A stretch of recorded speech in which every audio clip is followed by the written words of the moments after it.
रस भीनी चदरिया जीनी रे जीनी रे राम नाम रस भीनी चदरिया जीनी रे जीनी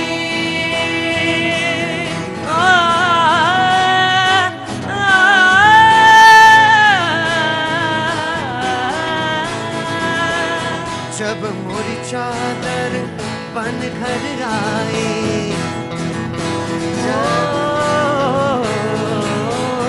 जब मोरी चादर बन घर आए रंग रेज को दी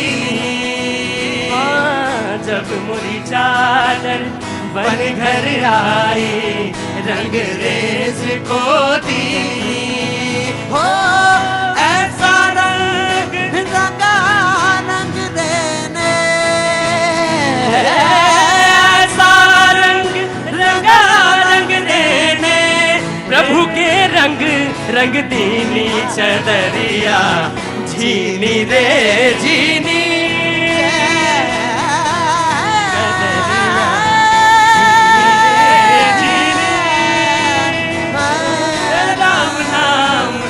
भीनी चदरिया जीनी रे जीनी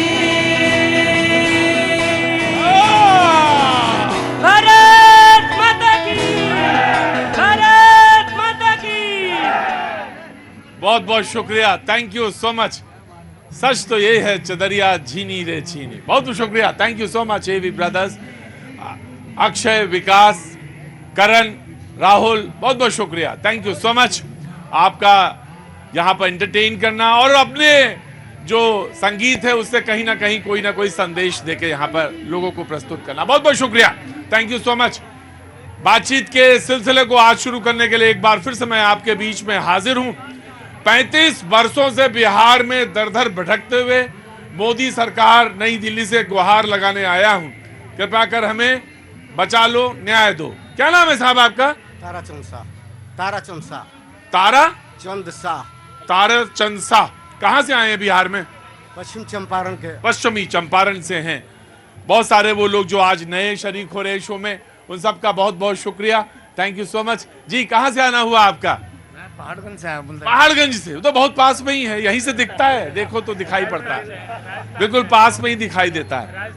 बहुत दिल से लगा कि आज का अच्छा मेरे साथी आए हुए हैं, मैंने बोला आज मेरे साथ चलो, हाथ दिखा के लाते हैं। बहुत जैसे पिता बोलते हैं बच्चों से कि चलो आज तुमको मेला घुमा के लाते हैं, तो वैसे ही आज भैया जी घुमा। आपका कहाँ से आना हुआ? बांग्लादेश से। बांग्लादेश दिखे की नाम? नुसरत जहान तान्हा। तान्हा तान्हा को भी भालो लाचे में आपने शरीक हुए, बहुत बहुत शुक्रिया, थैंक यू सो मच। तो कुछ बांग्लादेश से, कल भी कोई था बांग्लादेश का यहाँ पे, तो कैसे आना हुआ इधर से? Just for roaming around. Just for roaming around. बहुत बहुत शुक्रिया, thank you so much for coming here. You just enjoy the music and what ever you get from here, I don't know how much do you gain from here, but anyway enjoy, thank you so much. और आप कहाँ से आ रहे हैं? अक्षरधाम से। अक्षरधाम से? तो अक्षरधाम घूमने गए थे? नहीं, वहीं रहते हैं अक्षरधाम में? नहीं नहीं, हाँ। वहाँ पे कॉल लिए, वहाँ पे रहते हैं। हाँ वो तो मुझे मालूम है। आपका नाम क्या है? लक्ष्यता। लक्ष्यता। लक्ष्यता क्या कर रही हैं? मैं अभी आयुर्वेदिक डॉक्टर बनने के लिए, मतलब आयुर्वेदिक डॉक्टर, क्या बात है। पहले तो इनके लिए, दोनों के लिए बहुत क्लैप करिए, बहुत बहुत शुभकामनाएं। आयुर्वेदिक डॉक्टर बनना चाहते हो और आप क्या कर रही हैं? मैं अभी ड्रॉप ईयर में हूँ, अगले साल दोबारा एग्जाम के लिए अपियर होंगी। किसके लिए? नीट। नीट के लिए। बहुत बहुत शुक्रिया, दोनों लोगों को बहुत बहुत शुभकामनाएं। एक आयुर्वेदिक डॉक्टर बन रहा है, एक नेक्स्ट ईयर नीट पे, और थोड़ा सा फोकस करेंगे तो हो ही जाएगा, ऐसा कुछ नहीं है। एंजॉय करिए, रिलैक्स। कुछ कहना भी है आयुर्वेद के बारे में? कुछ कहना है? फर्स्ट से मेरी क्लासेस स्टार्ट होंगी। अच्छा, क्लासेस स्टार्ट हो गई, तो पास आइए, थोड़ा इधर आइए, इस रस्सी के पास आइए। स्टार्ट होंगी 1 नवंबर से। 1 नवंबर से स्टार्ट होंगी, तो कभी जब मौका लगे इधर दोबारा आने का, तो मुझे जरूर बताइएगा कि क्लास में पहले लेक्चर में क्या बोला गया आयुर्वेदिक को लेकर, आयुर्वेद को लेकर क्या बोला गया, मैं जानना चाहता हूँ। पूरी दुनिया में इस समय आयुर्वेद की चर्चा है और आयुर्वेद के बारे में लोग जानना चाहते हैं। जी जनाब, कहाँ से आना हुआ आपका? बीना मध्य प्रदेश। बीना मध्य प्रदेश से। सागर जिला। सागर जिला, बहुत बहुत स्वागत है। कुछ कहना है? मध्य प्रदेश चुनाव, मध्य प्रदेश की राजनीति, मध्य प्रदेश में चुनाव की बयार पर? बहुत बढ़िया चल रहा है मध्य प्रदेश में। चल रहा है मतलब? बढ़िया शासन चल रहा है ना बीजेपी का, मामा जी का। अच्छा, बढ़िया चल रहा है। 20 साल पुरानी घटनाएं सब याद करते हैं, वोट बीजेपी में डालते हैं। वो सड़क नहीं थी, वो पानी नहीं था, वो बिजली नहीं थी, वो सब याद आते हैं। आज की युवा पीढ़ी तो सारी भूल गई। तो वो पुरानी दिन याद करते हैं और डालते हैं। लेकिन इस बार चुनाव थोड़ा सुनना कठिन है। नहीं नहीं, कोई कठिन नहीं है, टक्कर बराबर की है, मगर सरकार मामा की बनेगी। सरकार मामा की बनेगी। और आप कहाँ से आना हुआ साहब? वाल्मीकि नगर चंपारण से। अरे बाप रे बाप, बिल्कुल नेपाल बॉर्डर पे। जी जी। बहुत बहुत स्वागत है। कुछ कहना चाहते हैं आप? बस 14 से पहले का देश और आज के देश में बहुत फर्क है, और इस कनॉट प्लेस का बहुत बड़ा फर्क है। कनॉट प्लेस में जो नया नया चीज बना है, जो सुंदरता बढ़ी है, और पूरे देश में जो हालात सुधरे हैं, तो 2014 का। अरे एक सेंटेंस बोल, एक सेंटेंस काफी था। क्या नाम है आपका? रामेश्वर। यही कहना था, मोदी जी जब से आए बहुत अच्छा लग रहा है, इतना ही कहना था। उसमें कहा वो 14, 19, 24, 23, 22, 16 का पहाड़ा, 8 का फेल, 9 दर्जा। अरे क्या एक सेंटेंस में? हाँ जी, अब ये तो आप बोलते रहिए, मुझे नहीं मतलब है, लेकिन एक ही सेंटेंस बोलना था। इतना वक्त कहाँ है किसी के पास? जी कुछ क्या कहना है, बताइए जल्दी से। जी हमको हमारे विधायक जो है बहुत परेशान कर रखे हैं। विधायक? जी। क्यों? क्योंकि हमारा घर उनका घर बस एक ओरी है। 80% झगड़े जो हैं इस देश में पड़ोसियों और पड़ोस के खेत, मेड़ और मेड़ पर बंटवारे को लेकर है। 80% लड़ाई झगड़ा। बताइए, अब आप आए कह रहे विधायक जी नहीं समझ रहे हैं, और विधायक जी नहीं मानने को तैयार। कौन सा जगह, गांव कौन सा है? मच्छरगांवा। मच्छरगांवा। तो समझ में नहीं आ रही उन्हें बात, या उन्होंने आप जो बता रहे हैं वो आप पड़ोसी हैं, तो क्यों नहीं समझ रहे बात? वो बात को अपने धन के बल पर गरूर है उनका। धन के बल पर? जी। चलिए भाई, अब दूसरे पक्ष तो मौजूद नहीं तो कैसे बात कर लें, लेकिन समझना चाहिए।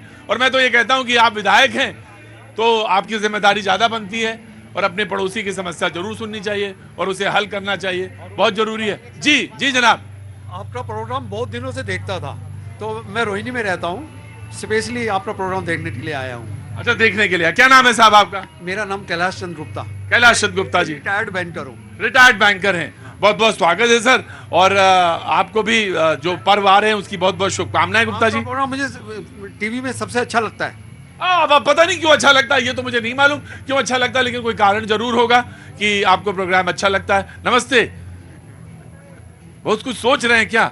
मैं बस अभी 2 मिनट में लौट के आया। जो मेहमान हमारे साथ मौजूद हैं उनसे तारुफ कराता हूं। राकेश सिंह जी बीजेपी का पक्ष रखने के लिए मौजूद है, बहुत बहुत शुक्रिया। टीना करमबीर कांग्रेस का पक्ष रखने के लिए मौजूद है, बहुत बहुत शुक्रिया। अभिषेक तिवारी जी आम आदमी पार्टी का पक्ष रखने के लिए मौजूद है। सूर्या मैथिल राजनीतिक विश्लेषक हमारे साथ मौजूद हैं, बहुत बहुत शुक्रिया। सैयद जवाद साहब राजनीतिक विश्लेषक हमारे साथ मौजूद हैं, बहुत बहुत शुक्रिया। स्वाति जी बहुत बहुत शुक्रिया, राजनीतिक विश्लेषक, thank you so much. Runjhun भैया बिहार के, बहुत बहुत शुक्रिया, thank you so much. Arora ji बहुत बहुत स्वागत है आपका भी, थैंक यू सो मच। और तमाम सारे त्यौहार जो हैं आने वाले हैं वो सबकी बहुत बहुत शुभकामनाएं। मोदी जी ने एक बात कही, और वो ये कहा कि ये जो दहन है और जो दूर करना है समाज से, वो ये कि जातिवाद और क्षेत्रवाद के नाम पर देश को बांटने की कोशिश हो रही है। क्षेत्रवाद और दूसरी जातिवाद, इसको बांटने की कोशिश हो रही है और इसको खत्म करना है। दुनिया में, देश में कुछ लोग ऐसे हैं जो नहीं चाहते कि भारत खड़ा हो। इस पर बातचीत का सिलसिला पहले शुरू करेंगे और धीरे धीरे बातचीत आगे बढ़ाते जाएंगे। जो लोग जुड़ना चाहते हैं वो अपनी बात कहेंगे और हाथ खड़ा करेंगे। जी, सबसे पहले कांग्रेस जी। जी देखिए, आज मोदी जी को अचानक से याद आया, क्योंकि चुनाव सर पर हैं। आज उनको याद आया कि जातिवाद खत्म होना चाहिए। तो 9 साल से क्या कर रहे थे? अब मैं ये पूछना चाहती हूँ, जब इस देश के अंदर लगातार शिविर में दलित मौत हो रही है, दलितों की मौत हो रही है, उनके लिए उन्होंने क्या प्रावधान किया? अब तक ये सत्ता में बैठे हैं, लेकिन आज भी जाति के नाम पर लगातार रोहित वेमुला इस देश ने खोया है। और दलित स्कॉलर, और बार बार क्या कहा गया कि वो तो दलित ही नहीं है, इस तरीके की राजनीति की गई। और लगातार देश के प्रधानमंत्री अपनी जाति बताते हैं खुद आकर, जिसे कहे कि अपनी जाति, जब वो सीएम बने तो उन्होंने अपनी जाति को कन्वर्ट कर लिया ओबीसी में, जबकि वो वैसे समुदाय में जन्मे हुए थे। मैं कहना ऐसा कोई कर सकता है क्या? कर सकते हैं, क्यों नहीं कर सकते? अब मैं कल को सीएम बन जाऊं तो मैं भी कर दूं। मैं तो ये आज एक नई चीज पता चली। तो क्या, हाँ जी, हाँ, ये सवाल वाजिब है। पहले कांग्रेस ने ऐसा ही किया है, वेश्यों को एससी बना दिया, एसटी बना दिया, नौकरियां लगवा दी। इसलिए उनको एक अजब सी बहस है कि मैं ये जानना चाहता हूं कि क्या कोई ऐसा कर सकता है कि हम देश में अगर मुझे ताकत आ जाए तो हम अपने को ओबीसी में शामिल कर लें। ऑफ कोर्स मैं आया, योर टर्न। इन्होंने तो नेहरू को गांधी कर दिया, इससे बड़ा बात क्या होगा? इससे बड़ा बात क्या होगा? और जो दादाजी पारसी थे, पुत्र से पिता का चलता है रिवाज, तो इंदिरा जी बन गए इंदिरा गांधी, राजीव गांधी। अरे वो कहाँ गए जिनका कब्र इलाहाबाद में है? तो आपने भी तो परिवर्तन किया, कोई भी तथ्यात्मक रूप से गलत नहीं, ठीक है, आपने जो कहा वो बात है जी। तो जिसके बाद ताकत आ जाती है वो ओबीसी भी बन सकता है, एससी भी बन सकता है, एसटी भी बन सकता है। और समाज में ये किया इसलिए गया था कि सामाजिक एकता, समानता, समरसता हो। तो सवाल ये है कि हम बनना क्या चाह रहे थे और बने क्या? सर आपने जातिवाद और क्षेत्रवाद कहा। हाँ। कांग्रेस ने देश आजाद होने के बाद हिंदुओं को भाषा के आधार पे बांटा है। ये साउथ में हिंदी को भाषा के नाम पर राज्यों का बंटवारा हुआ, ये कह रहे जवाब साहब, कोई गलत नहीं कहा इन्होंने। ये हिंदुओं को भाषा के नाम पे बांटा है। कर्नाटक के हिंदुओं को, हिंदुओं को बांटा है, ये बात तो आपने आगे बढ़ाई, लेकिन मैं इतना भाषा के नाम पर बंटवारा जरूर हुआ जी। मुझे लगता है मोदी जी को एनिहिलेशन ऑफ कास्ट पढ़नी चाहिए। मैं उनको ये बुक रिकमेंड इसलिए कर रही हूँ, मुझे लगता है कि पढ़ी, जब जाति की समझ तब होगी जब आप, ऐसा नहीं है कि जिस जाति में जन्मे हो तभी आपको जाति की समझ होगी, आपने जाति का दंश झेला है तभी आपको जाति की समझ होगी। मुझे लगता है अगर बाबा साहब की वो बुक अगर वो पढ़ लेते तो मुझे नहीं लगता कि उनको सामाजिक समरसता या इस तरीके की बातचीत करनी पड़े। राइट, मैं आ रहा हूँ आराम से, वन बाई वन। ये बात आराम से, अरे नाराज नहीं होते, अरे आराम,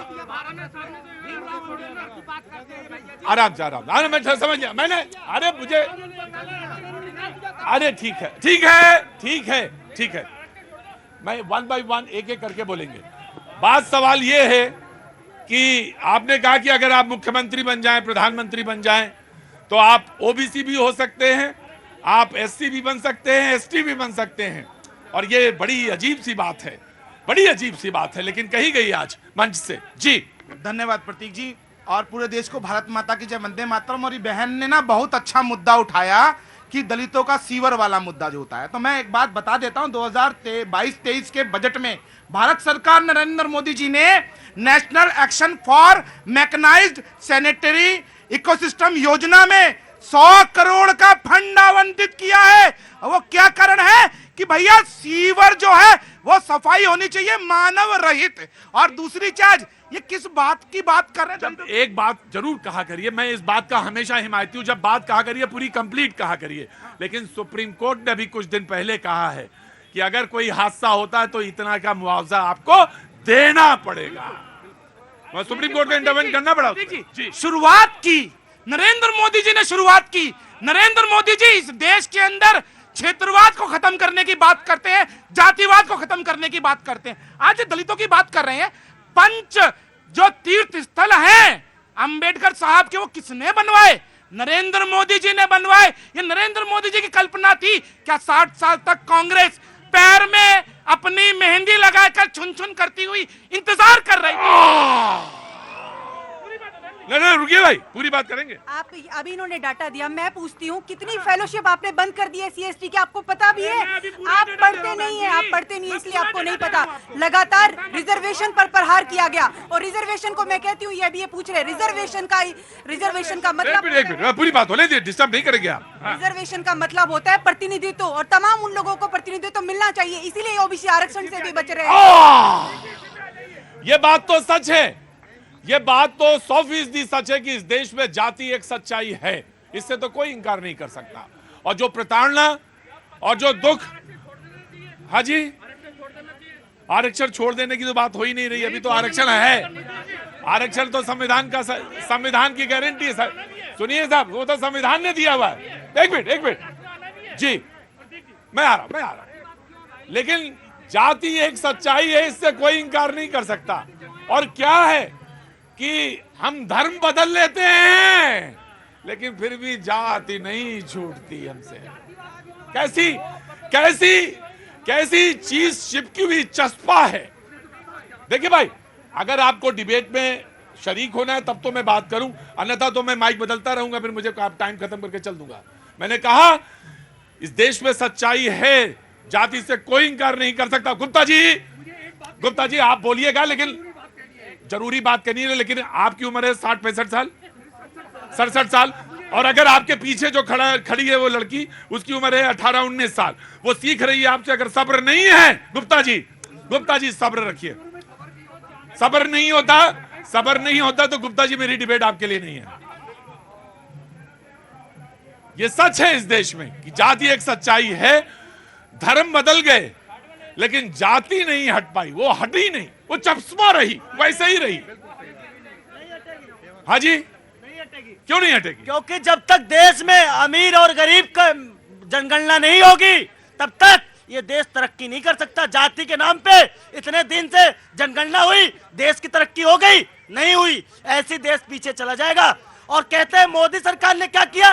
भाई सर जी, मोदी सरकार ने पहले देश में 387 मेडिकल कॉलेज थे, आज वही 692 मेडिकल कॉलेज। रुको तुम एक मिनट, क्या नाम तुम्हारा? मेरा नाम है रवि दुबे। रवि दुबे, कहाँ के रहने वाले हो? मैं रहने वाला वैसे तो जौनपुर का हूँ। वैसे तो मतलब क्या जौनपुर का हो? जौनपुर का रहने वाला हूँ। जौनपुर का रहने वाला। काम क्या करते हो? काम मैं सर सामाजिक कार्य करता हूँ। मुझे लग रहा तुम नहीं तो मुझे लग रहा पटरी तुम्हारी उधर ही चुनाव की तरफ जाएगी। चुनाव की तरफ नहीं सर, मैं आंकड़े के साथ काम गिना दूंगा। कांग्रेस नहीं गिना सकती काम, मैं गिना दूंगा 2 मिनट में 10 काम गिना दूंगा। गिनाओ। देखिए, पहली बात, भारत में पहले 387 मेडिकल कॉलेज थे, आज कितने हो गए? 692। भारत में पहले कितने एम्स थे? 6, आज 24 हो गई। भारत में 16 IIT थी, आज 23 IIT हो गई। भारत में 723 यूनिवर्सिटी थी, आज 1472 यूनिवर्सिटी हो गई। पहले भारत में कितने मेगावाट बिजली पैदा होती थी? पूरे साल में 2.34 मेगावाट लाख बिजली पैदा होती थी, आज वही 4.17 मेगावाट बिजली। गुप्ता जी कुछ सीखा? गुप्ता जी कुछ सीखा? रुकिए जवाब साहब, नहीं, अरे 20 सेकंड, वो वहां पे 2 मिनट ले गया आपके, खत्म हो गई ना। प्रतीक भाई ले गया 2 मिनट ले। प्रतीक भाई, जाति इस देश की आपने कहा सच्चाई है, और जाति जो नई जाति एक बार चिपक गई तो चिपक गई, लेकिन अब वो धर्म बदल सकता है। धर्म बदला इस मुल्क में, धर्म बदला लेकिन जाति नहीं हटी, और यही बड़ी बात है। एक तरफ यह कहा जा रहा है कि क्षेत्र और जाति को तोड़ो, खत्म करो, देश को जोड़ो, और एक तरफ कहा जा रहा नहीं, जातियों की जनगणना होनी चाहिए। उसी के ऊपर मुद्दा उठाते हुए जी देखिए, माननीय प्रधानमंत्री जी का ये स्टेटमेंट आरक्षण विरोधी है और बहुत ज्यादा खतरनाक भी है। इस देश में जात के आधार पर ही आरक्षण है और कई जगह पर क्षेत्र के आधार पर है। और अगर ये सच्चाई नहीं है तो माननीय प्रधानमंत्री ने जाति बता करके मंत्रालय और पोर्टफोलियो क्यों बदले थे? अपनी जाति क्यों बताई थी? और अभी विशेष जाति की बात कर रही थी, बताइए सीवर में उतरने वाला व्यक्ति एक विशेष जात का क्यों होता है? और जब अभी वाइस चांसलर बनाए गए बहुत सी यूनिवर्सिटी में, तो एक विशेष जाति के क्यों बनाए गए? यही तो राहुल गांधी जी सवाल कर रहे हैं कि आप जो है जातिगत जनगणना करवाइए। आज बड़ी अच्छी डिबेट होगी गुप्ता जी, आज डिबेट बहुत अच्छी होगी, ये मुझे अंदेशा है। जैसे मुझे पता चल जाता आज बारिश नहीं होगी। उन्होंने कहा कि ये आरक्षण विरोधी लाइन है। हालांकि गुप्ता जी मैं डांट दूंगा आपको, और आप गार्ड मतलब उम्र का ख्याल रखिएगा बस गुप्ता जी। आरक्षण विरोधी है लाइन ये, जब्बार साहब ने कहा। हालांकि संख्या बहुत कम है बाबूजी, संख्या बहुत कम है, लेकिन अभी आवेदन दिया गया वो कर्मचारियों के लिए जो हमारी आप सबके लिए सेवा में ऑफिसेज में रहते हैं, उसमें सारी जाति, हालांकि अभी संख्या बहुत कम है। MA पास भी उसमें थे, और वो लोग भी आए थे जो लोग कहते रहे कि हमारा काम तो ये नहीं है, हमारा काम तो कुछ और है समाज में। वो सारे लोग शामिल, हालांकि संख्या बहुत कम है अभी भी। लेकिन एक ने कहा, एक दर्शक ने कहा कि इस देश में अमीर और गरीब के बीच में बात होनी चाहिए, ना कि जात और क्षेत्र पर। मैं आया, पहले इनका राइट जी, जब बात तुम्हारी बात ले ली, आगे बढ़ा दी हमने। ये अंदाजा लगाइए जब आप- कितनी बेरोजगारी, इससे ये अंदाजा लगाइए कि बेरोजगारी कितनी चरम पे है कि एक पढ़ा लिखा एमए पास पीएचडी पास एक पियोन की नौकरी के लिए तरस रहा है, और भारतीय जनता पार्टी के लोग जो है आज भी इस चीज को मानने को तैयार नहीं है कि देश के अंदर 45 साल की अब तक की सबसे ज्यादा भयंकर बेरोजगारी है। उस डाटे को भी जो है ये नकरा देते हैं। अगर ये बहस यहां पे हो रही होती एमए पे, मैं चाहता हूं ये बहस हो एमए पे कि मैं एमए पास हूं, लेकिन इस पर बात नहीं है। मैंने लाइन इसलिए खींची थी कि वो एमए पास थे, और एमए पास कई सारे लोग थे, लेकिन वो गए किसी जाति विशेष के लोग थे जो कहा कि मुझे भी नौकरी अब यही करनी है, मैं भी वो कर लूंगा जो बरसों से पीढ़ियों से वो लोग करते आ रहे हैं। मैं भी तैयार हूं, हालांकि संख्या अभी कम है। बहस को आगे बढ़ाते हैं जी। नहीं, बेरोजगारी आई है, इसमें दो राय नहीं। बेरोजगार दो लोग हुए हैं।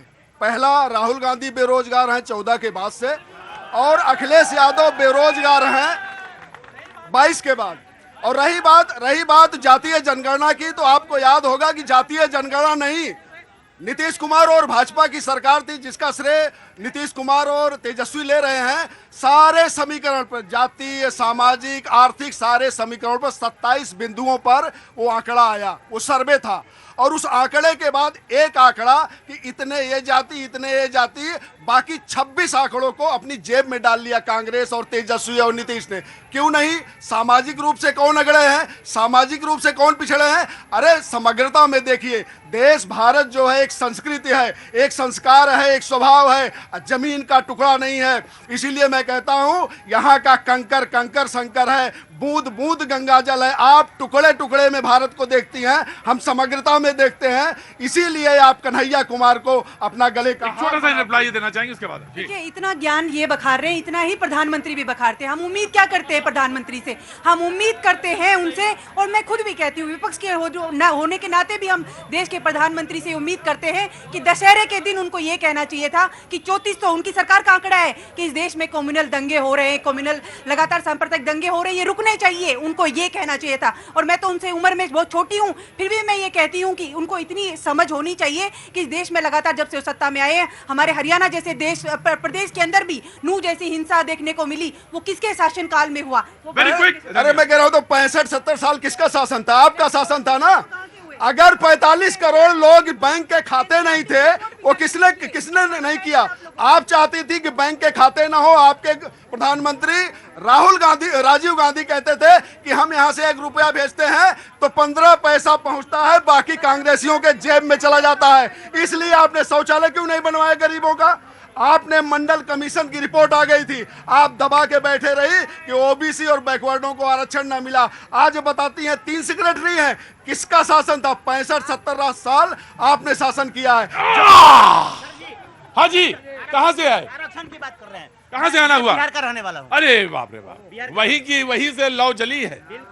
तो कहाँ से आए? बिहार से? कहाँ से? रोहतास जिला से। रोहतास जिला, जय हो। बिल्कुल एकदम बॉर्डर वाले हैं आप, यूपी के। हाँ। बोलिए। बोल रहा था कि ये आरक्षण हमें बता दें, कांग्रेसियों ने कितने साल के लिए अम्बेडकर जी ने लगाया था? देश पर देश का कलंक था। और रिजर्वेशन वो सिर्फ 10 साल के लिए था, और वो नौकरी में रिजर्वेशन, प्रमोशन में रिजर्वेशन, पढ़ाई में रिजर्वेशन, मेडिकल सीट में रिजर्वेशन, हर जगह रिजर्वेशन। मैं आपसे कुछ नहीं पूछूंगा, अमूमन मैं नाम पूछ लेता हूं, लेकिन मैं आपसे नाम नहीं पूछो। लेकिन मैं आपसे एक बात, हालांकि उसका एक सवाल का जवाब ये भी हो सकता है, दूसरा भी, लेकिन ये बात सच है कि बरसों से नहीं, पीढ़ियों से नहीं, शताब्दियों से, कितनी शताब्दियों से टैलेंट के आधार पर होना चाहिए, रिजर्वेशन खत्म होनी चाहिए, होना चाहिए, टैलेंट के हिसाब से होना चाहिए। लेकिन अवसर किसके पास ज्यादा गए और अवसर किसने लिए, ये भी ध्यान रखिएगा। और उसका एक पहलू यही है रिजर्वेशन का। जी लो, आम आदमी पार्टी जी। प्रतीक भाई, कथनी और करनी में फर्क होता है। प्रधानमंत्री जी कहते कुछ हैं, करते कुछ और हैं। जाति को खत्म करने की बात करते हैं, खुद बोलते हैं मैं ओबीसी हूं। अगर भारतीय जनता पार्टी प्रवक्ता जाति जनगणना की समर्थन करते हैं तो प्रधानमंत्री जी को बोलना चाहिए हम जाति जनगणना करा रहे हैं। उसे छुप क्यों रहे हैं, उसे भाग क्यों रहे हैं? आज हिंदुस्तान के 140 करोड़ जनता के सामने भारतीय जनता पार्टी के सबसे बड़े नेता नरेंद्र मोदी जी के विश्वसनीयता पे सवाल है। जब लाल किला के प्राचीर पे बोलते हैं हमें भ्रष्टाचार खत्म करना है, और सारे भ्रष्टाचारियों को अपने पार्टी मिला करके उसको मंत्री पद देते हैं। ये कहते हैं महिलाओं की सुरक्षा करना है, और सारे इनके खुद के सांसद हमारे खेल के जो हमारे महिलाएं बहन और बेटियां हैं उनके खिलाफ उनका फोफड़ करने का कार्य करते उस पर कुछ नहीं बोलते। उन हमारे बेटियों के इनके खुद के नेता हत्या करने का कार्य करते उस पर कुछ नहीं बोलते।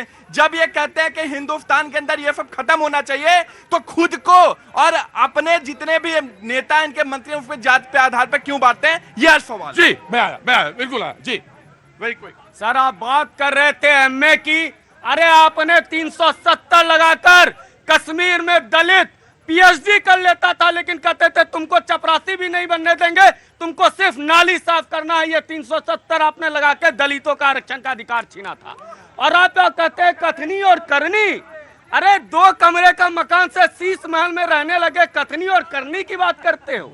आए थे भ्रष्टाचार मिटाने, आधा पार्टी पूरी पार्टी और आधा पार्टी पूरी कैबिनेट तिहाड़ में बैठी हुई है और ये भ्रष्टाचार की बात करते हो। अरे शर्म आना चाहिए कि महिला संतोष कोहली की हत्या की सीबीआई जांच की मांग करते हुए आपने पार्टी बनाई। जैसे अब सत्ता में आए संतोष कोहली को भूल गए। और सच जवाब भाई कह रहे थे जाति, मोदी जी ने तो जाति गिना, उन्होंने कहा 2 जाति है, एक अमीर एक गरीब, और 38 करोड़ गरीबों को हमने अमीर में बनाया, गरीबी उनकी खत्म की। ये होना चाहिए। प्रतीक भाई आप जो बात कह रहे हैं मैं कई जगह पे आपकी बात से सहमत हूँ। जातिवाद भी खत्म होना चाहिए, यही कह रहे हैं ना, और क्षेत्रवाद। मैं कह रहा हूँ जुमलेबाज भी खत्म होना चाहिए। 2014 से जो जुमलेबाजी चल रही है देश के सामने, उसको खत्म होने की जरूरत है। देश के अंदर अगर बात होना चाहिए तो लोगों के हितों की बात होना चाहिए। राइट जी, हाँ बोलिए। क्या सर मैं आप पहले तो आपसे एक मेरी बहुत सबसे बड़ी गिला है, फ्राइडे को आपने एक सबसे बड़ी पार्टी है बीजेपी, तो बीजेपी सारी पार्टी का जवाब देगी 10 चोर एक साथ है। फिर आप बोलते हैं मैं सच्चाई बोलता हूँ, आप ये बोलते हो जब मैं किसी को मैं चोर हूँ, मैं चोर नहीं बोला। आप बोलते हैं मेरे न्यूज में आप चोर नहीं बोलोगे। जैसे केजरीवाल चोर है तो चोर को चोरी बोलना पड़ेगा ना, कांग्रेस चोर है तो चोरी बोलना पड़ेगा। आपका ये गिला रहता है कि चोर नहीं बोले, तो जब सच्चाई कैसे सामने आएगी पहले बताओ आप। जी जी कैसे आएगी उसका, अगर हमने कहा है कि बिल्ली के गले में घंटी बांधेंगे तो हम बताएंगे कैसे बांधी जाएगी। बस देखिए अब भाई आप सुनेंगे तब तो बता पाएंगे, लेकिन अगर आप ज्ञानी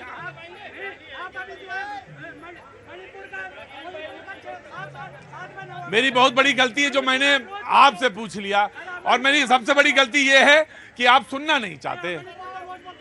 अरे आप सुनना नहीं चाहते, आप किसको काबिलियत दिखा रहे हैं, अपनी काबिलियत किसको दिखा रहे हैं? नहीं मेरी बात सुनने की समझने की कोशिश करिए। अगर आपको यह कहना है कि आप कहेंगे बार बार किसी से कहें कि आप मूर्ख हैं, तो जनता ने चुन के भेजा है, किसी को मुख्यमंत्री बनाया है, ऐसे तो नहीं बनाया है, और संवैधानिक पोस्ट पे बैठा हुआ व्यक्ति है। और अगर आपने ठीक है शीश महल वाली बात है, इन्होंने कोर्ट की, मैंने उस पर कोई वो नहीं किया, लेकिन आप ये कहें कि नहीं चोर है तो या तो प्रूफ लाइए और सिद्ध करिए, और उसके बाद उनको जेल भेजिए, वो तो जेल भेजिए। लेकिन आप खड़े होकर यहाँ पे रोज भाषणबाजी करेंगे पाव भर, तो वो मैं वो बर्दाश्त नहीं करूंगा। जी भैया ये समझ में आता है कि इनके नेता राहुल गांधी सोनिया गांधी जमानत पे आरोप है, ठीक ना? आरोप है आम आदमी पार्टी के 3 मंत्री। अरे भाई चुप हो जाओ यार, चुप हो जाओ। मैं मानता हूं कि आरोप है, भी सिद्ध नहीं हुआ। आम आदमी पार्टी के 3 मंत्री जेल में मसाज करा रहे, जमानत नहीं मिली, लेकिन इन्हीं के गठबंधन के सारे लोग, एक सजा याफ्ता लालू प्रसाद, उनको तो अदालत ने सजा याफ्ता किया। कैसे कह सकते हैं कि वो चोर नहीं है? चारा चोरी के आरोप में उनको अदालत ने सजा दी और उनकी गोद में बैठ के ये लोग गठबंधन चला रहे हैं। ये ईमानदारी और भ्रष्टाचार की बात करेंगे, ये बताएंगे कि समाज कैसे चलता है, जाति क्या होती है। अरे आप जिसकी गोद में बैठे हैं, अदालत ने उनको सजा दी है और वो सजा याफ्ता चारा चोर हैं, आपके साथ हैं। आप क्या जवाब देंगे? Now you please reply. Pratik भाई, आम आदमी पार्टी। प्रतीक भाई अभी ये कह रहे थे कि चारा चोर ये वो चोर, भारतीय जनता पार्टी के लंबी फेहरिस्त है जिनको खुद के इनके बोल लेने दो, अब बोल लेने दो भाई, अब बोल लेने दो, इनको चुप करा दो प्रतीक भाई। अब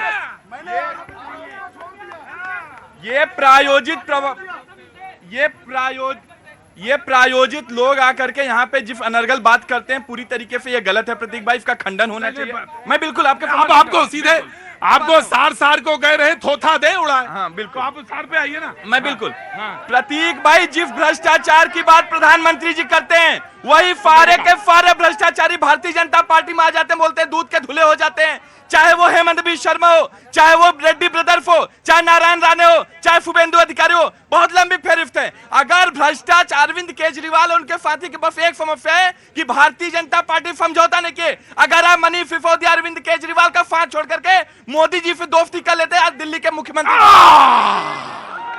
तो मुख्यमंत्री तो आप हैं भाई, मुख्यमंत्री तो आप हैं। कहां से आना हुआ साहब? सर उत्तराखंड पौड़ी गढ़वाल। उत्तराखंड पौड़ी गढ़वाल से। पहले बहुत बहुत स्वागत है आपका, बहुत बहुत स्वागत है, नमस्ते, बहुत बहुत स्वागत है। पौड़ी गढ़वाल से आए, क्या नाम है साहब आपका? राजेंद्र प्रसाद बिंजोला। राजेंद्र प्रसाद बिंजोला जी, मैं आ रहा हूं। मैं एक बात आपसे मैं कहना चाहूंगा, पार्टी के प्रवक्ता से कहना चाहूंगा, प्लीज आप उधर जाए।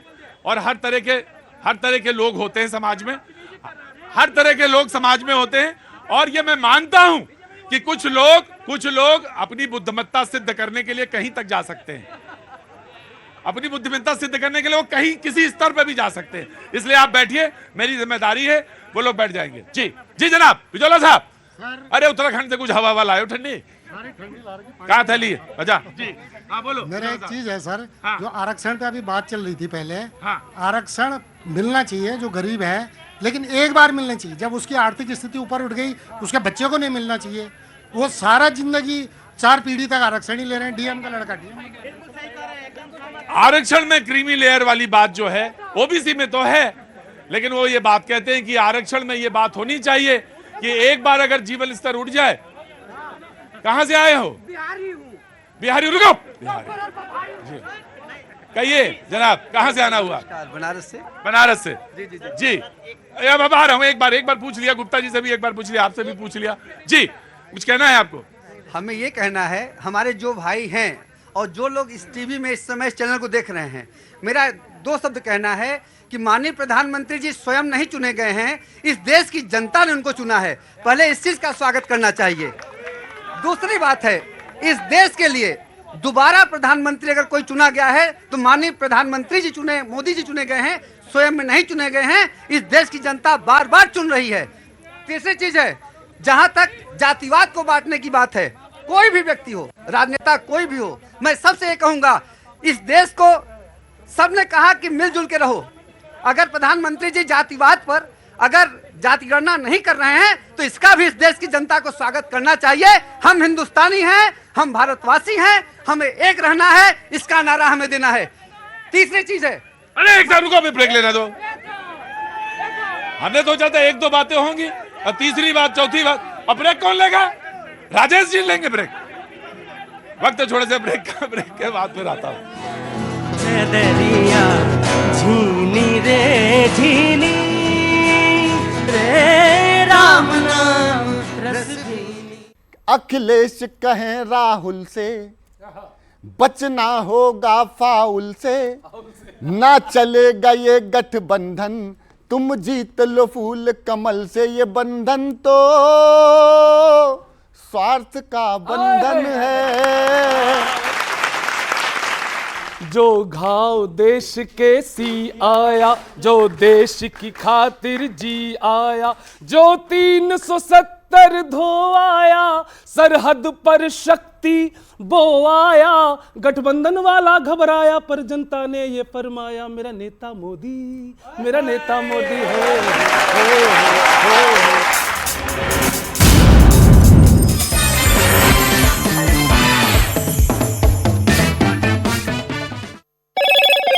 हेलो मोटो। मोटोरोला भारत का सबसे अच्छा 5G स्मार्टफोन ब्रांड। समर्थन। नेतन्याहू के प्रवक्ता ने युद्ध विराम के आह्वान को खारिज किया, कहा युद्ध हमास के खात्मे के लिए लड़ा जा रहा है। गाजा में इजरायल के जमीनी ऑपरेशन पर मीडिया रिपोर्ट में बड़ा दावा, बाइडेन प्रशासन ने इजरायल से जमीनी ऑपरेशन पर पुनर्विचार की अपील की, हवाई हमले पर ज्यादा जोर देने को कहा। सऊदी अरब ने गाजा में इजरायल की जमीनी ऑपरेशन पर चेतावनी दी, कहा इससे क्षेत्रीय स्थिरता खतरे में आ जाएगी।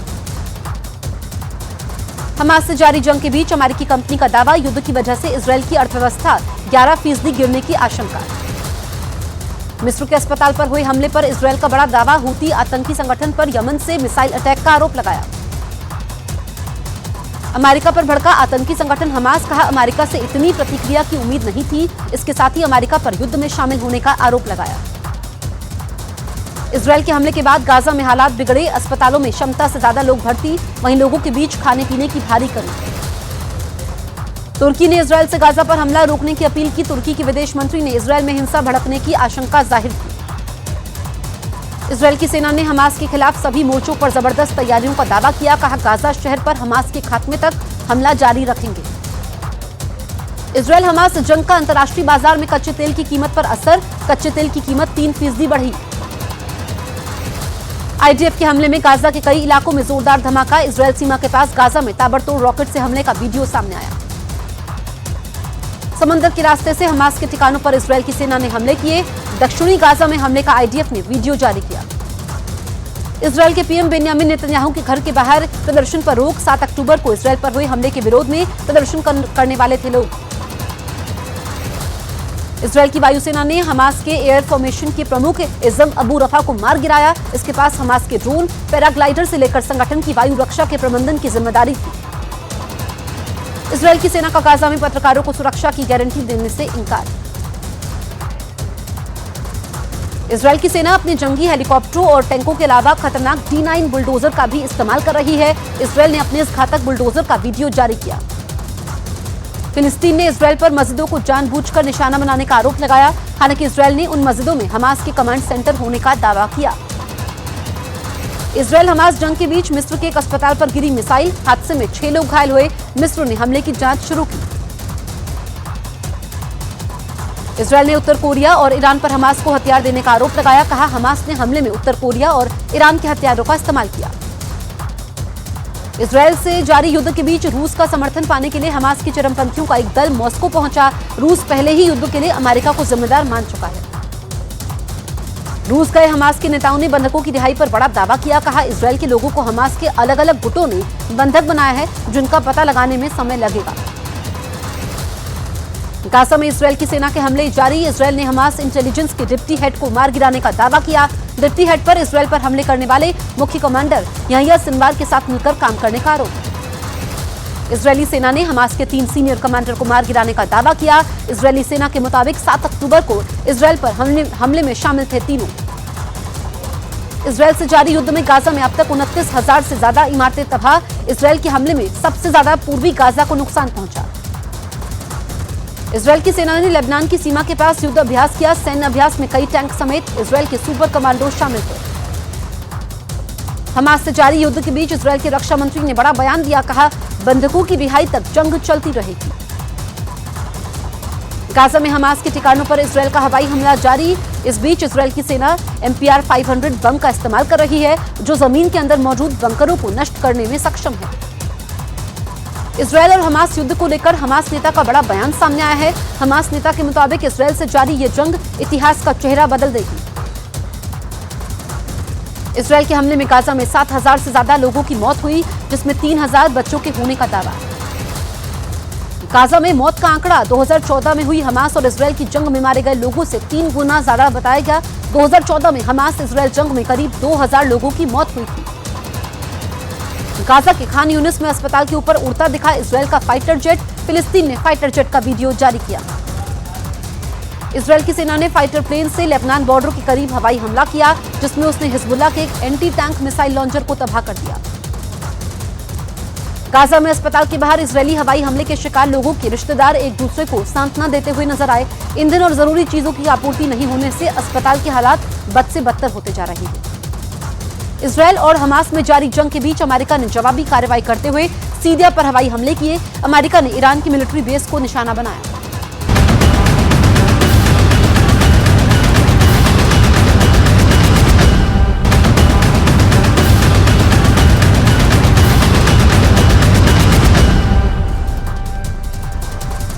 गाजा में इसराइल का अब तक का सबसे बड़ा हवाई हमला। उत्तरी गाजा में इसराइल ने हमास के ठिकानों को बनाया निशाना। तेल अवीव पर हमास के हमले का दिया जवाब। उत्तरी गाजा में इसराइल की भारी बमबारी के बाद हड़कंप मचा। इलाके को इसराइल ने कुछ दिन पहले ही खाली करने का आदेश दिया था। गाजा सीमा पर इसराइल ने सैन्य गतिविधि तेज की। सैनिकों को भारी तैनाती के बाद गाजा में हमले तेज किए। आईडीएफ गाजा के अंडरग्राउंड ऑपरेशन तेज करने वाली है। इससे पहले इसराइल की सेना ने उत्तरी गाजा के लोगों से दक्षिण की ओर आने के लिए कहा। इजरायल ने गाजा में हमास के ठिकानों पर हमले तेज किए। जमीनी ऑपरेशन से पहले उत्तरी गाजा में हमास के ठिकानों को तबाह कर रही है आईडीएफ। इजरायल की सेना का हमास पर बड़ा आरोप लगाया। इजरायल ने गाजा पट्टी के सबसे बड़े अस्पताल अल शिफा को हमास का कमांड सेंटर बताया। आईडीएफ ने अस्पताल के नीचे हमास के कमांड सेंटर की सैटेलाइट तस्वीर भी जारी की। इजरायल की सेना ने आरोप लगाया कि हमास इजरायल पर हमला करने के लिए गाजा पट्टी के अस्पतालों को अपने ऑपरेशन सेंटर के रूप में इस्तेमाल कर रहा है। अल शिफा अस्पताल की इमारत के नीचे सुरंग की तस्वीरें भी जारी की। हमास का इजरायल के आरोपों से साफ इनकार। अस्पताल को ढाल के तौर पर इस्तेमाल करने के इजरायल के आरोप पूरी तरीके से निराधार बताए। बंधकों की रिहाई पर ईरान का सबसे बड़ा दावा, कहा फिलिस्तीन के 6000 कैदियों की रिहाई के बदले बंधकों को छोड़ सकता है हमास। हमास की गतिविधियों पर लगाम लगाने की कोशिश में इजरायल की सेना, इजरायल की वायुसेना हमास के सैन्य ठिकानों पर मिसाइल बरसा रही है। इजरायल के मुताबिक गाजा पट्टी को सेना ने चारों ओर से घेर लिया है। जमीनी जंग तेज करने के लिए भारी संख्या में आईडीएफ के जवान तैनात किए गए। इजरायल की नौसेना ने भी हमास के ठिकानों पर हमले तेज कर दिए। हमास के नौसेना इकाई को तबाह कर दिया, जिसका वीडियो भी जारी किया गया। ईरान के विदेश मंत्री का इजरायल हमास युद्ध पर बड़ा दावा, कहा इजरायल ऐसे ही हमले जारी रखेगा तो युद्ध और खतरनाक हो सकता है। गाजा में ताबड़तोड़ हमले के बीच फिलिस्तीन का इजरायल पर बड़ा आरोप, आईडीएफ पर वेस्ट बैंक में शिविर पर हमला करने का आरोप लगाया। गाजा के समर्थन में लेबनान में लोग सड़क पर उतरे और इजरायल के खिलाफ फ्रांस के दूतावास पर विरोध प्रदर्शन किया। इजरायल पर गाजा में इंटरनेट और मोबाइल फोन सेवाओं को निलंबित करने का आरोप, जिसकी वजह से गाजा के लोगों का बाहरी दुनिया से संपर्क टूट गया। इजरायल की सेना समंदर के रास्ते गाजा में छिपकर बैठे हमास के लड़ाकों को निशाना बनाया और उनके ठिकानों को बर्बाद कर दिया। हमास के ठिकानों पर भीषण गोलीबारी का वीडियो भी सामने आया।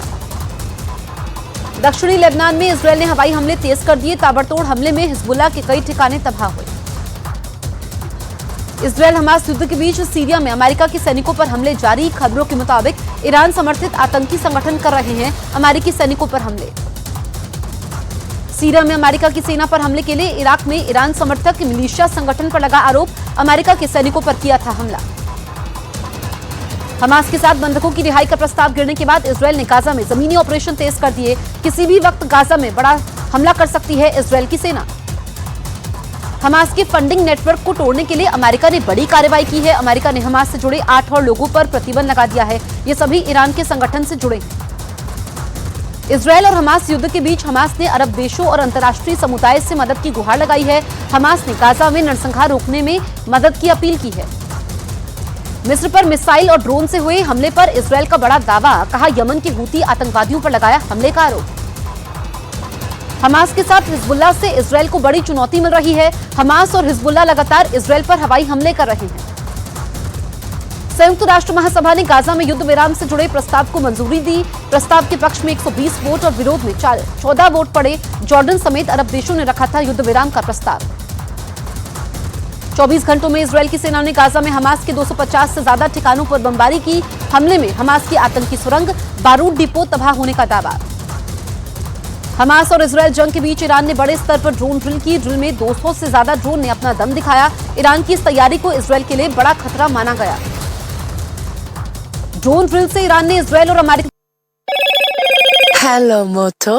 मोटोरोला भारत का सबसे अच्छा 5G स्मार्टफोन ब्रांड पेश करते हैं बड़ी खबर। हमास से जंग के लिए गाजा सीमा पर डटे इजरायल के जवानों ने भारत को बताया अपना दोस्त। मौके पर पहुंचे न्यूज 18 इंडिया से कहा इजरायल करता है भारत से प्यार। पीएम मोदी ने दी युवाओं को बड़ी सौगात, 51,000 से ज्यादा नियुक्ति पत्र बांटे। पीएम बोले 50,000 युवाओं के परिवार के लिए ये मौका दिवाली से कम नहीं। मध्य प्रदेश में छिंदवाड़ा की रैली में अमित शाह ने कांग्रेस पर बोला बड़ा हमला, कहा गांधी परिवार और कमलनाथ के परिवार के साथ दिग्विजय सिंह का परिवार मिलकर बिगाड़ते हैं राज्य का काम।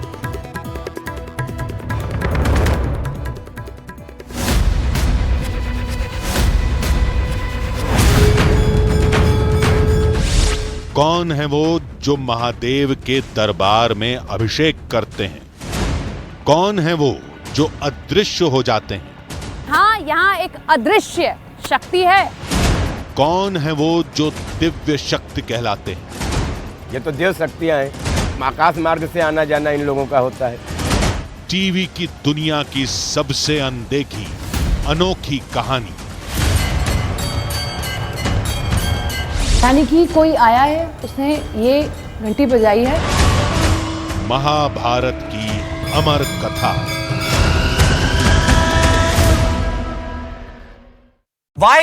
जंग में ईरान पहले ही हमास का खुलकर समर्थन कर चुका है। इजरायल और हमास युद्ध के बीच गाजा में स्थिति और बदतर हुई। रोटी के साथ साथ पानी की किल्लत से जूझ रहे हैं लोग। युद्ध के बीच गाजा में स्वास्थ्य व्यवस्थाओं का बुरा हाल। ईंधन की किल्लत से कई अस्पतालों में लगा ताला। बचे अस्पतालों में क्षमता से कई गुना ज्यादा लोगों का इलाज हो रहा है। इजरायल हमास युद्ध में मरने वालों की संख्या में लगातार भारी बढ़ोतरी। अब तक 8,800 लोगों की मौत। इजरायल के हमले में गाजा में अब तक करीब 7,500 लोगों की मौत का दावा। करीब 19,000 लोग हमले में घायल हुए। हमास के हमले में इजरायल में अब तक 1400 से ज्यादा लोगों की मौत। एक दिन पहले भी तेल अवीव में हमास ने किया था हमला। तुर्की और कतर के साथ हमास से बंधकों की रिहाई पर बात करने को ईरान तैयार। इजरायल ने हमास पर 229 लोगों को बंधक बनाने का आरोप लगाया, जिसमें से 4 महिलाओं को हमास ने छोड़ दिया। इजरायल की नौसेना ने हमास के आतंकी ठिकानों पर समुद्र से हमला बोला। हमले में हमास के कई आतंकवादियों के मारे जाने की खबर। इजरायल के तेल अवीव में हमास ने गाजा से दागे कई रॉकेट। हमले में कई इमारतों को नुकसान पहुंचा। अमेरिका के न्यूयॉर्क में फिलिस्तीन समर्थकों का प्रदर्शन। पुलिस ने हालात बिगड़ने पर कई लोगों को हिरासत में लिया। इजरायल के तेल अवीव में बंधकों की रिहाई के लिए सेना के मुख्यालय के बाहर विरोध। हाथ में बंधक बनाए गए लोगों की तस्वीर लेकर उनकी रिहाई की मांग करते दिखाई दिए लोग।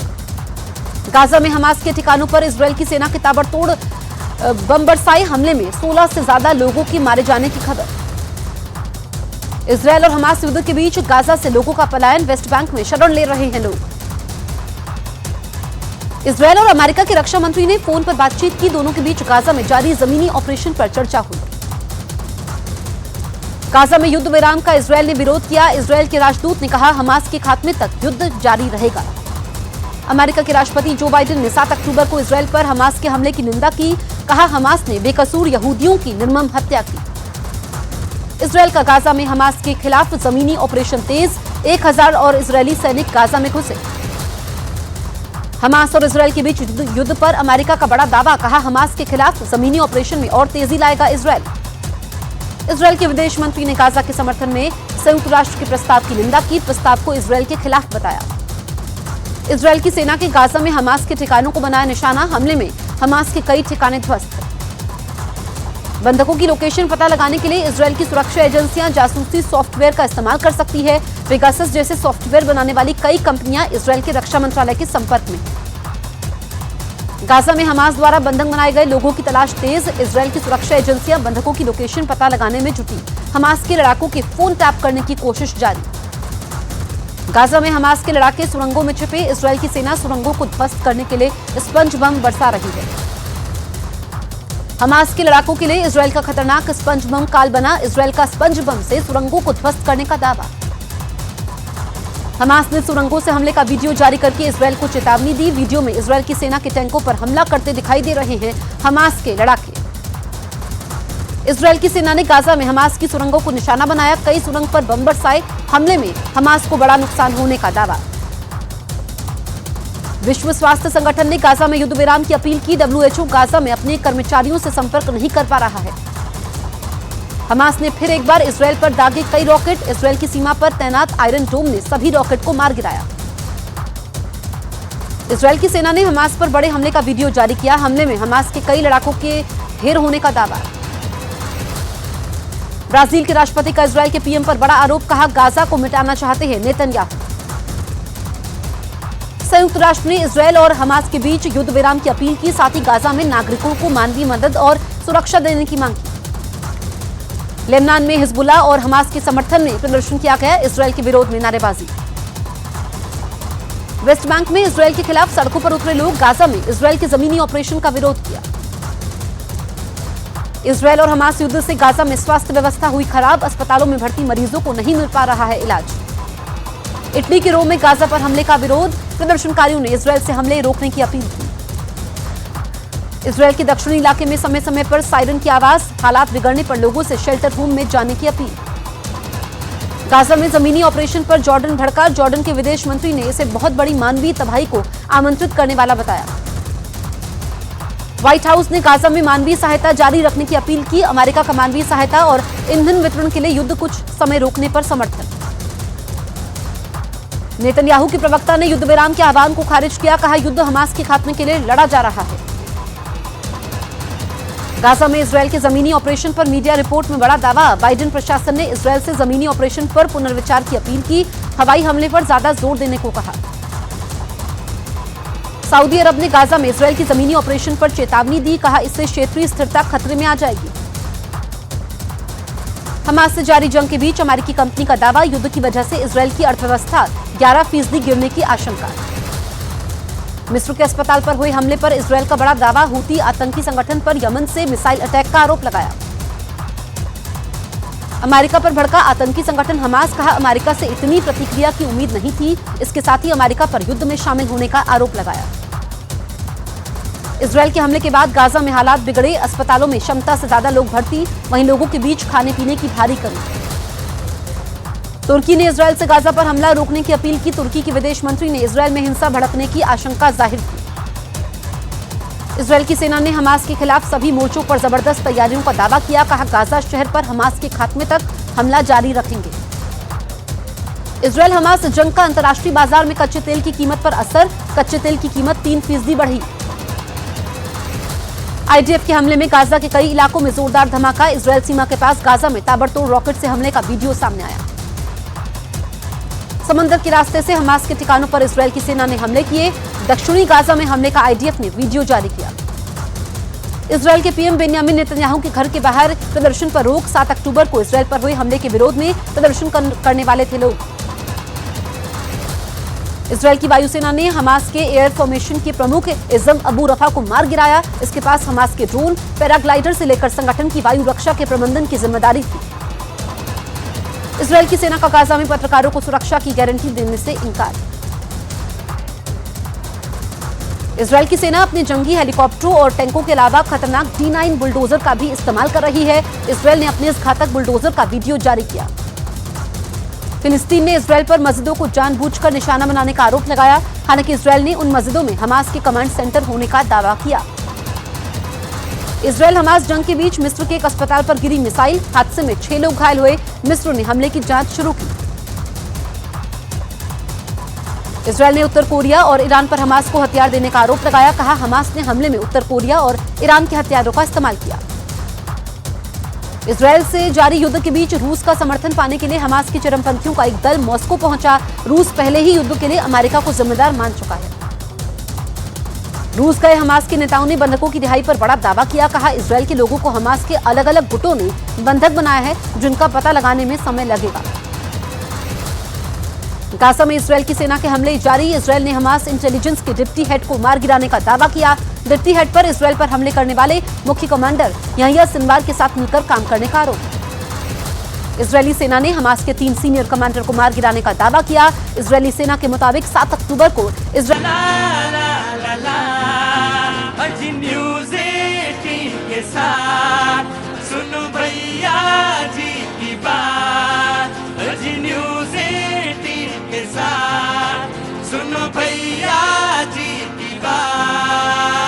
भैया जी गहन में जनता करती मन की बात। अरे भैया जी गहन में जनता करती मन की बात। नेताजी तैयार, यहाँ जनता भी तैयार। अजी नेता है तैयार, यहाँ जनता भी तैयार। भैया जी और बाजी मिलकर पूछे रोज सवाल। अरे भैया जी और बाजी मिलकर पूछे रोज सवाल। भारत माता की। बहुत बहुत शुक्रिया, थैंक यू सो मच। बातचीत के सिलसिले को एक बार फिर से शुरू करने के लिए मैं आपके बीच में हाजिर हूं। 1-2 बातें जरूर कह रही है मुझे और बहुत जरूरी है।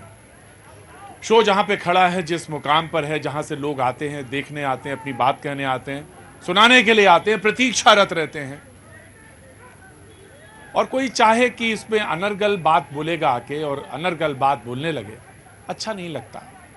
मैं खुद जुड़ना चाहता हूं, सबसे जोड़ने की कोशिश करता हूं, लेकिन ऐसा मत करिए कि चीजें बिगड़ने लगे। वो अच्छी चीज नहीं है, बिल्कुल नहीं, समाज में शोभा नहीं देता। बोलिए, जरूर बोलिए, आपका शो है, मैं बिल्कुल आपका स्वागत करता हूं। मैं उससे भी पूछता हूं, मुझे कभी कभी लगता है कि मैं इनसे क्यों पूछ रहा हूं, रोज पूछता हूं मैं इनसे, हर तीसरे चौथे दिन पूछ लेता हूं, तो मुझे मालूम है ये क्या बोलेंगे ये भी पता होता है, लेकिन फिर भी इसलिए कि चलिए ठीक है, आप यहां पे मौजूद हैं, मैं आपका स्वागत करता हूं। लेकिन इतना मुझे मजबूर मत कर दीजिए कि मैं फिर कोई ये बात कहूं कि नहीं आपका बिल्कुल स्वागत नहीं है, ये ठीक नहीं लगता।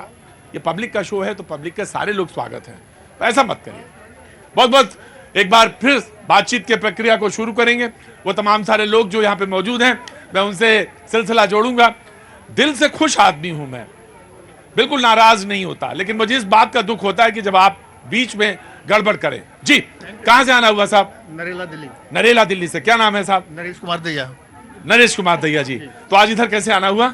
इधर ये LIC ऑफिस है हमारा। हाँ हाँ, तो यहाँ आते ही है, पूरा देश जानता है इस बिल्डिंग को। यस जी, तो यहीं आते हैं आप? हाँ, यहीं आते हैं सर। तो कभी कभी यहाँ भी आ जाते हैं? हम दुकान पे ही मिलते हैं आपसे। अच्छा दुकान, अच्छा वो पीछे कोई दुकान है? कपड़े की दुकान है। कपड़े की दुकान है, तो वहां तो आना जाना रहता है मेरा। तो मुझे एग्जैक्टली याद नहीं है कौन सी दुकान है, लेकिन कहीं ना कहीं कोई दुकान जरूर है। अच्छा, कॉर्नर वाली। अच्छा जी, बहुत अच्छी बात जी। नमस्ते। किसको बता रहे थे? अच्छा, बेटी का फोन था। क्या कह रही है? बेटी बोल रही पापा मैं पहुंच गया हूँ। पापा मैं पहुंच गया हूँ। और पापा ने क्या बोला फिर? मैं ठीक है बेटा, मैं अभी यहीं पे हूँ, अभी शो का ये करके खत्म करके आता। हाँ, यहाँ जरूरी है बोलना। अगर बोलेंगे नहीं पापा जी तो क्या होगा फिर? घर में तो बोल नहीं पा रहे हैं पापा जी, और यही तो बोलेंगे पापा जी। बहुत अच्छा, रुकिए रुकिए रुकिए पापा जी रुकिए। नमस्कार, कहाँ से आना हुआ? सर मैं राजस्थान उदयपुर संभाग से आई हुई हूँ, बांसवाड़ा जनजातीय क्षेत्र से, और समाज सेविका हूँ, सोशल एक्टिविस्ट हूँ। एक शब्द बोला आपने संभाग, तो किस पार्टी से जुड़ी है? मैं किसी पार्टी से नहीं जुड़ी हूँ, मैं जनता से जुड़ी हुई। एक पॉलिटिकल लीडर से मिलने जा रही थी, लेकिन मेरे लिए जनता सर्वोपरि है, तो मैं यहाँ। जनता ऐसे नेताओं की तलाश में रहती है, आगे कहा सुने कुछ बचा ही नहीं।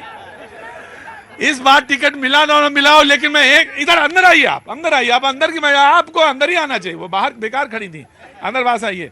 क्या नाम है आपका? शालिनी मिश्रा। आपकी तरह मीडिया में ही थी। हाँ। और आपका सेंस ऑफ ह्यूमर बड़ा तगड़ा है, कई सालों से टीवी पे देख रही हूँ। हाँ। लोगों को हंसाते हैं, रुलाते भी हैं, लेकिन कब तक सवाल पूछेंगे? एक सवाल मैं आपसे पूछना चाहती अब बुला तो लिया है मैंने इन्हें, अब इनको सवाल भी पूछना है मुझसे। भाई जगह नहीं बदला जाता यहाँ पे, वही करे रहिए, वो जगह ना बदलिए आप।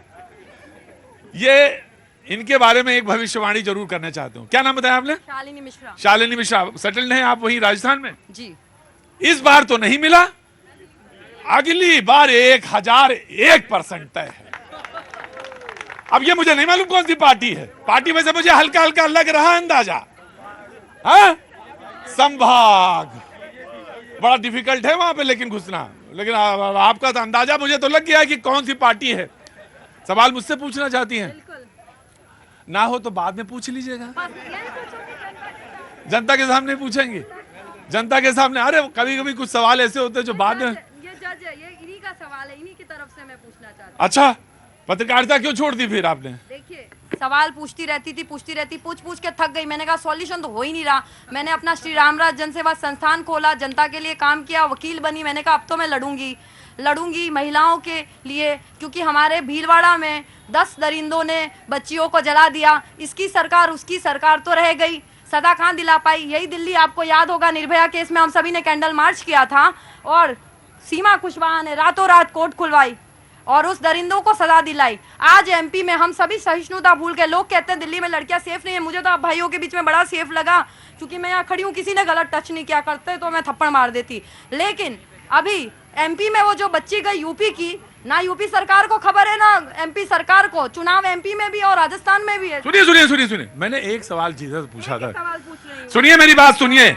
यहाँ के रिंग मास्टर मैं ही हूँ, और आपने पत्रकारिता भी छोड़ी होगी, वकालत भी छोड़ी होगी, उसके बाद कहीं और तलाश रही होंगे, लेकिन मैं मुझे बस सिर्फ पत्रकारिता करनी है और यही करनी है सिर्फ। मैं, मेरी बात सुनिए, मेरी बात। मैंने ये पूछा था कि पत्रकारिता क्यों छोड़ दी? छोड़ने का ये कारण था कि सर मैं पत्रकार का सम्मान करती हूँ, क्योंकि मुझे ऐसा लगा उसी ने मुझे पावर दिया। ये जो बोलने की क्षमता वो पत्रकारिता ने दी, वकालत ने बाद में।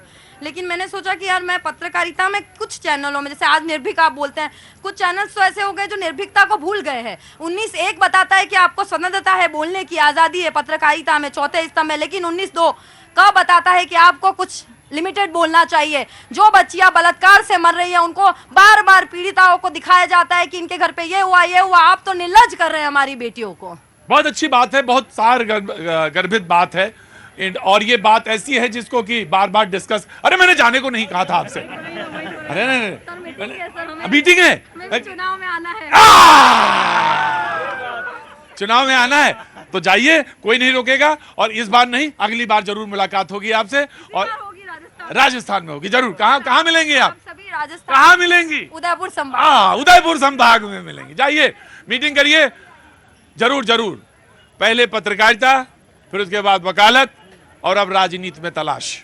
यही है कुल मिला के आदमी एक जगह रुक ही नहीं पा रहा है। रुकना चाहिए, कायदे से रुकना चाहिए। कैसे रुके ये? और हालांकि कुछ बेचैनी हो सकते हैं, पत्रकारिता के क्षेत्र में भी कुछ सवाल हो सकते हैं जो बेचैनी वाले हों, और उसमें रास्ता ना मिल रहा हो, लेकिन फिर रास्ता खोजना पड़ता है। रास्ता खोजना पड़ता है कि कैसे खोजा जाए, कैसे चीजें निकाली जाए, बनाई जाए। जी बाबू जी नमस्ते, कहाँ से आना हुआ? आजमगढ़ से। आजमगढ़ से। क्या काम करते हैं बाबू जी? मेरा दवा का व्यापार है। दवा का व्यापार है। कैसे आना हुआ आज? बस ऐसे ही मार्केट में आए हुए थे, तो टीवी पे देखता ही हूँ रोज आपको। बिल्कुल देखते होंगे। और देखने के साथ साथ अमूमन डेली देखा जाता है, तो आज ये हुआ कि इधर हैं तो आपको देख लिया। कोई सवाल आप पूछना चाहते हो, कोई बात कहना चाहते हैं? सवाल पूछना तो बड़ी बात है। अभी जैसे कुछ पैनलिस्ट बैठे रहते हैं आपके, और ये जनता पे सवाल दाग देते हैं, जनता को ही चोर बताने लगते हैं। इस पे बड़ा ऑब्जेक्शन है मेरा। इन पैनलिस्ट को जनता का सम्मान करना चाहिए। जनता इनको सुनने आती है, जनता इनको देखने आती है, चाहे किसी भी पार्टी के हों। और ये जनता को कहते हैं कि ये पेड आदमी है। ये हम तो पेड है नहीं, हम तो ऐसे आए हैं। यदि मैं किसी पार्टी का सपोर्ट करूं तो ये बोलते उस पार्टी के पेडर है आप। ये बहुत गलत बात है। इनके ऊपर मुकदमा होना चाहिए और आपको करना चाहिए। मेरा यही सवाल है। देखिए, मेरा मानना यह है कि मुकदमा तो नहीं होना चाहिए, लेकिन मुकदमा सुनिए मेरी बात। आप बहुत समझदार इंसान हैं। मुकदमा सबसे आखिर में होना चाहिए, जब ना समझे कोई, है ना। जब बिल्कुल एकदम कोई बात समझाते ना समझ में आए, तब मुकदमा होना चाहिए। ऐसे नहीं जल्दी मुकदमा। अरे ना, अरे सब अपने भाई हैं, और कोई सारे लोग सीखने की प्रक्रिया में। मैं खुद सीखने की प्रक्रिया में हूँ, सीख ही रहा हूँ। अभी तक हो गए 27 साल। हाँ, तो अभी तो कईयों को मार के ही मरूंगा, ऐसा नहीं मरूंगा जल्दी। और कुछ लाए हैं? हम तो लाए क्या, देखो ये एक ही बात कहेंगे। हाँ। चलती दुकान देखकर खुल गई है मीडिया की बहुत दुकान, लेकिन भैया जी कहे से ज्यादा अच्छा नहीं है किसी मीडिया का सामान। अच्छा, दुकान अगर चल रही है तो अच्छा ही तो अपना भाई तो कर रहा है काम। नहीं, ऐसा नहीं, ये कंपटीशन है।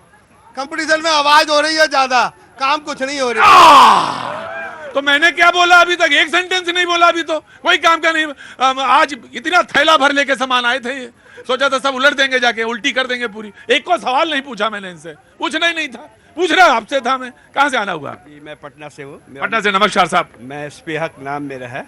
मेरा नाम क्या बताया आपने? एसपी हक। एसपी हक जी। मैं फार्मास्यूटिकल कंपनी में जोनल मैनेजर था जी, फार्मास्यूटिकल कंपनी में जी। और मैं लास्ट 3 डेज से आपके शो में हाजिर हूँ जी। मेरा एक ही सवाल है पैनलिस्ट से भी, हाँ। कि जो भी बोलिए जनता के लिए बोलिए और अच्छी बात बोलिए, पॉजिटिव बात बोलिए। और पॉलिटिक्स में यस और नो लगा रहता है, लेकिन ज़्यादा अच्छा है कि सब भाईचारगी से चला जाए। भाईचारगी से चला जाए, बहुत अच्छी बात है साहब आपने कही। ऐसा बोलिए कि हमारे वो कोई पार्टी, आप पार्टी के हो सकते हैं, हम कोई बीजेपी के हो सकते हैं, कोई कांग्रेस का हो सकता है, लेकिन वो बोलिए जो बेहतर हो। जी, आज आप नहीं बोली ना, खाना तो हजम ही नहीं होगा आज। बोलिए। अभी बहुत सारी बातें जातियों को लेकर के हुई है, छोटी सी बात रखूंगी। 1931 में भारत में सबसे पहले जनगणना हुई थी ये जाति के आधार पर। उस समय 4200 जातियां थी। उसके बाद ये 2011 में जो कांग्रेस सरकार ने जनगणना कराई, जिसको इन्होंने पूरा डिस्क्लोज नहीं करा, उसमें जातियां निकल के आई 4.5 लाख। अब ये तब तक जनगणना ये होती रहेगी जब तक हम जितने क्षुद्र ग्रह है ना पूरे ब्रह्मांड में, उतने हिस्सों में नहीं